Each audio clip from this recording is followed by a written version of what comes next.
আপনি কি জানেন কোন ব্যক্তি সর্বপ্রথম জাহান্নামে যাবে? যে শ্রেণীর ব্যক্তি সর্বপ্রথম জাহান্নামে যাবে সে কোনো চোর ডাকাত নয়, জেনাকারীও নয় এবং হত্যাকারীও নয়, এমনকি সে কখনো শিরকও করেনি। তাহলে কি এমন অপরাধের কারণে আল্লাহ তাআলা প্রথমেই তাকে জাহান্নামে দিবেন? যখন জাহান্নামকে সামনে নিয়ে আসা হবে তখন জাহান্নাম ৭০,০০০ শিকল দ্বারা বাঁধা থাকবে, আর প্রতিটি শিকল ধরে থাকবে ৭০,০০০ ফেরেশতা। সম্মানিত ভাই ও বোনেরা, আপনাদের যদি জানা থাকে সর্বপ্রথম কোন ব্যক্তি জাহান্নামে যাবে তাহলে এখনই কমেন্ট করতে ভুলবেন না।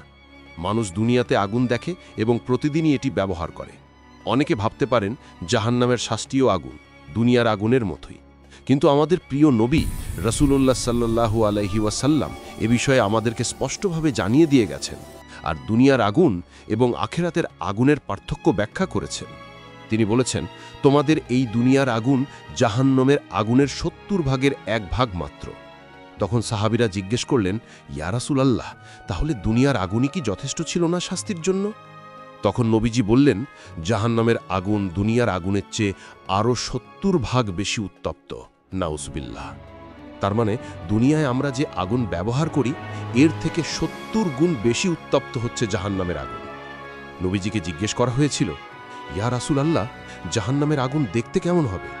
নবীজি বলেছিলেন, হে আমার সাহাবীরা, জাহান্নামের আগুন দুনিয়ার আগুনের মতো লাল নয়। এটা পূর্বে লাল রং ছিল, কিন্তু আল্লাহ তাআলা এই আগুনকে কোটি কোটি বছর ধরে উত্তপ্ত করতে করতে এর রং কালো হয়ে গিয়েছে। জাহান্নামের আগুন হবে বিশাল, প্রচণ্ড, ভয়ঙ্কর এবং অতুলনীয়। কিয়ামতের দিন জাহান্নামকে সবার সামনে আনা হবে, যার ৭০,০০০ শিকল থাকবে। কিন্তু এখন প্রশ্ন হল, কারা হবে সেই দুর্ভাগা যারা সর্বপ্রথম জাহান্নামে নিক্ষিপ্ত হবে? আল্লাহ তাআলা আমাদের এই জাহান্নামের আগুন থেকে রক্ষা করুন। আল্লাহর রাসূল সাল্লাল্লাহু আলাইহি ওয়াসাল্লাম আমাদের জানিয়েছেন যে জাহান্নামে প্রবেশকারীদের দুটি শ্রেণীতে ভাগ করা হয়েছে। প্রথম শ্রেণী হল তারা যারা আল্লাহ তাআলার উপর ঈমান এনেছিল এবং তৌহিদে বিশ্বাসী, কিন্তু তারা পাপ এবং গুনাহের কাজ করেছে। তাদের এই পাপের কারণে তারা জাহান্নামের শাস্তি পাবে। কিন্তু একটা সময় শাস্তি শেষ হওয়ার পর আল্লাহ তাআলা তাদের ক্ষমা করে জান্নাতে প্রবেশ করাবেন। আমরা আল্লাহ তাআলার কাছে দোয়া করি তিনি যেন আমাদের জান্নাতে প্রবেশ করান। দ্বিতীয় আরেকটি শ্রেণী হল তারা যারা কুফুরের ওপর জীবন কাটিয়েছে এবং সে অবস্থাতেই মৃত্যুবরণ করেছে। তাদের স্থায়ী আবাস হচ্ছে জাহান্নাম। সেখানে তাদের শাস্তি একটুও কমানো হবে না এবং তারা কখনোই জাহান্নামের আগুন থেকে বের হতে পারবে না। নবীজি সাল্লাল্লাহু আলাইহি ওয়াসাল্লাম বলেছেন, তোমাদের প্রত্যেকের সঙ্গেই তোমাদের রব সরাসরি কথা বলবেন, সেখানে কোনো দোভাষী থাকবে না। কিন্তু তারা আল্লাহ তাআলাকে দেখতে পাবেন না। আল্লাহ তাআলাকে শুধু তারাই দেখতে পাবেন যারা জান্নাতে প্রবেশ করবে। যখন সে তার ডান দিকে তাকাবে তখন সে শুধু তার নিজ কর্মই দেখতে পাবে। যখন সে বাম দিকে তাকাবে তখন সে শুধুই তার নিজের কর্মফলই দেখতে পাবে। সামনের দিকে তাকালে সে শুধুই আগুন দেখতে পাবে। কাজেই তোমরা জাহান্নামের আগুন থেকে বাঁচো, অন্তত একটা খেজুর দান করেও হোক না কেন। সম্মানিত ভাই ও বোনেরা, যদি কোনো মুসলিম জাহান্নামের ভয়াবহতা সম্পর্কে জানে এবং কিয়ামতের দিন কাফেরদের দুর্দশা এবং ভয়াবহতার কথা উপলব্ধি করতে পারে, তাহলে অবশ্যই সে এমন কোনো কাজ করা থেকে বিরত থাকবে যা তাকে জাহান্নামের দিকে নিয়ে যেতে পারে। সে আল্লাহ তাআলার নিষিদ্ধ কাজগুলো থেকে দূরে থাকবে এবং আল্লাহ তাআলার আনুগত্য করতে থাকবে, যাতে সে আল্লাহ তাআলার শাস্তি থেকে নিরাপদ থাকতে পারে এবং জাহান্নামের আগুন থেকে রক্ষা পায়। রাসূলুল্লাহ সাল্লাল্লাহু আলাইহি ওয়াসাল্লাম বলেছেন, জাহান্নামকে লোভ, লালসা ও প্রবৃত্তির দ্বারা আবৃত করা হয়েছে। তার জন্য মুসলমানদের প্রথম কর্তব্য হল সে যেন তার প্রবৃত্তির অনুসরণ না করে। কিয়ামতের দিনে মানুষকে জাহান্নামে নিক্ষিপ্ত করার কারণ হতে পারে কিছু বিশেষ ধরনের কাজ। এর মধ্যে অন্যতম হল লোভ, লালসা ও প্রবৃত্তির অনুসরণ করা, যা আল্লাহ তাআলাকে খুবই অসন্তুষ্ট করে তোলে। কিয়ামতের দিনে হিসাবের প্রতি অবিশ্বাসী হওয়া এবং এই ধারণা পোষণ করা যে মানুষের আমলের কোনো জবাবদিহিতা নেই। আল্লাহর দেয়া ফরজ ও ধর্মীয় বিধানগুলোর প্রতি অবহেলা করা। এছাড়াও কিছু কাজ বিশেষভাবে মানুষকে জাহান্নামের দিকে নিয়ে যায়। এর মধ্যে প্রথম নম্বরে হচ্ছে কঠোর হৃদয় এবং অহংকারী স্বভাবের মানুষ। রাসূলুল্লাহ সাল্লাল্লাহু আলাইহি ওয়াসাল্লাম বলেছেন, আমি কি তোমাদের জাহান্নামের বাসিন্দাদের সম্পর্কে জানাবো না? সাহাবীরা বললেন, হ্যাঁ অবশ্যই ইয়া রাসূলাল্লাহ। তিনি বললেন, প্রত্যেক নিষ্ঠুর, কঠোর হৃদয়ের, অহংকারী ব্যক্তি জাহান্নামের অধিবাসী। নাউযুবিল্লাহ। অহংকারীদের সংখ্যা জাহান্নামে সবথেকে বেশি হবে। আল্লাহ তাআলা আমাদের অহংকার হতে হেফাজত করুন। দ্বিতীয় নম্বরে হচ্ছে হারাম সম্পদ ভোগ করা। যে ব্যক্তি অবৈধ উপায়ে সম্পদ উপার্জন করে তার স্থান হবে জাহান্নাম। নবী করিম সাল্লাল্লাহু আলাইহি ওয়াসাল্লাম বলেছেন, কিছু মানুষ আছে যারা অন্যায়ভাবে সম্পদ উপার্জন করে। যারা হারামভাবে কোনো বাছবিচার না করেই সম্পদ এবং অর্থ উপার্জন করে, কিয়ামতের দিন তাদের জন্য রয়েছে জাহান্নামের আগুন।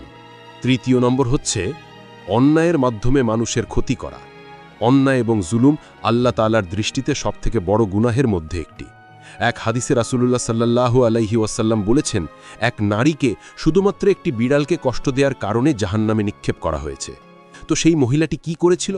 সেই মহিলা বিড়ালটিকে বেঁধে রেখেছিল, আর না তাকে খেতে দিয়েছিল, না তাকে মুক্তি দিয়েছিল, যাতে করে সে নিজেই নিজের খাবার সংগ্রহ করে বেঁচে থাকতে পারত। তো সেই বেঁধে রাখা অবস্থাতেই বিড়ালটি মৃত্যুবরণ করেছিল, যার কারণে সেই বনি ইসরায়েলের নারীকে কিয়ামতের দিন জাহান্নামে নিক্ষেপ করা হবে। সম্মানিত ভাই ও বোনেরা, আল্লাহ রসুল সাল্লাল্লাহু আলাইহি ওয়াসাল্লাম আমাদেরকে একটি সহিহ হাদিসে জানিয়েছেন যে জাহান্নামে প্রবেশকারীদের দুটি শ্রেণীতে ভাগ করা হয়েছে। এর মধ্যে প্রথম নম্বরে হচ্ছে লোক দেখানোর উদ্দেশ্যে জিহাদ করা ব্যক্তি। সেই ব্যক্তিকে কিয়ামতের ময়দানে আল্লাহ তাআলা প্রশ্ন করবেন, আমি তোমাকে দুনিয়াতে এত শক্তি দিয়েছিলাম, এর দ্বারা তুমি কি করেছ? তখন সে বলবে, হে আল্লাহ রাব্বুল আলামিন, আমি আপনার সন্তুষ্টির জন্য জিহাদ করেছি। আমি আমার সর্বশক্তি দিয়ে কাফেরদের বিরুদ্ধে সংগ্রাম করেছি। আল্লাহ তাআলা তখন বলবেন, তুমি মিথ্যা কথা বলছো। তুমি কেবলমাত্র এজন্যই জিহাদ করেছিলে এবং মানুষকে শিক্ষা দিয়েছিলে, যাতে করে মানুষেরা তোমাকে বীর বলে। এটাই ছিল তোমার মূল উদ্দেশ্য, আর তোমার উদ্দেশ্য দুনিয়াতেই পূরণ হয়ে গিয়েছে। মানুষ তোমাকে হাফেজ বা আলেম বলে ডেকেছেও। কিয়ামতের দিন তোমার জন্য আর কিছুই প্রাপ্য নেই। তখন আল্লাহ তাআলা আদেশ দিবেন, হে ফেরেশতা, তাকে টেনে হিঁচড়ে জাহান্নামে গিয়ে নিক্ষেপ করো। সম্মানিত ভাই ও বোনেরা, এখানে একটা বিষয় লক্ষ্য করুন, প্রতিটি ইবাদতের নিয়তের ওপরেই কিন্তু আপনার আমল লিপিবদ্ধ হচ্ছে। আপনি কি উদ্দেশ্যে আল্লাহ তাআলার ইবাদত করছেন, সেটাই হচ্ছে মুখ্য বিষয়। আপনি লোক দেখানোর উদ্দেশ্যে নামাজ, রোজা, হজ, জাকাত করছেন, নাকি আল্লাহ তাআলার সন্তুষ্টির উদ্দেশ্যে করছেন? আল্লাহ তাআলা এটা কিন্তু ভালো করেই জানেন, আর এর ওপর ভিত্তি করেই কিন্তু আপনার বিচার করা হবে। তাই সবার আগে আপনার মনের যে নিয়ত, সেটা সহি করুন, না হলে কিন্তু নামাজ, রোজা আল্লাহ তাআলার দরবারে কোনো কিছুই কাজে আসবে না। তো তৃতীয় নম্বর হচ্ছে লোক দেখানোর জন্য দান সদাকা করা ব্যক্তি। যে ব্যক্তি আল্লাহ তাআলার দেয়া অঢেল সম্পদ পেয়েছিল, তাকে আল্লাহ তাআলা প্রশ্ন করবেন, আমি তোমাকে যে সম্পদ দান করেছিলাম, সেটা তুমি কি করেছ? সে বলবে, হে আল্লাহ তাআলা, আমি তোমার সন্তুষ্টির জন্য তা মানুষের মাঝে, গরিব দুঃখীদের মাঝে দান করে দিয়েছি। আল্লাহ তাআলা তখন বলবেন, তুমি মিথ্যা কথা বলছো। তুমি এজন্যই দান করেছ যাতে করে মানুষ তোমাকে দানশীল এবং দানবীর বলে। তোমার উদ্দেশ্যই ছিল মানুষ যেন তোমাকে বাহবা দেয়, মানুষ যেন তোমাকে উঁচু করে রাখে, এবং দুনিয়াতে তারা তোমাকে সেটা বলেছেও। অতঃপর আল্লাহ তাআলা আদেশ দিবেন, তাকে জাহান্নামে নিক্ষেপ করো। তো সম্মানিত ভাই ও বোনেরা, যদি আল্লাহ তাআলা কাউকে কোনো নিয়ামত দান করেন, তবে তার উচিত আল্লাহ তাআলার শুকরিয়া আদায় করা। এই শুকরিয়া কেবল কথায় নয়, বরং কাজের দ্বারাও প্রমাণ দিতে হবে। আমাদের জীবনের প্রতিটি আমল একমাত্র আল্লাহ তাআলার সন্তুষ্টির উদ্দেশ্যেই হওয়া উচিত। এতে কোনো ধরনের লোক দেখানো, খ্যাতি অর্জনের ইচ্ছা বা অন্য কারো প্রশংসা পাওয়ার উদ্দেশ্য থাকা উচিত নয়। কারণ রিয়া বা লোক দেখানো ইবাদাত এক ধরনের গোপন শিরক, যা মানুষের আমলকে একেবারে ধ্বংস করে দেয়। তো প্রিয় দর্শক, ভিডিওটি ভালো লাগলে অবশ্যই লাইক, কমেন্ট এবং শেয়ার করতে ভুলবেন না।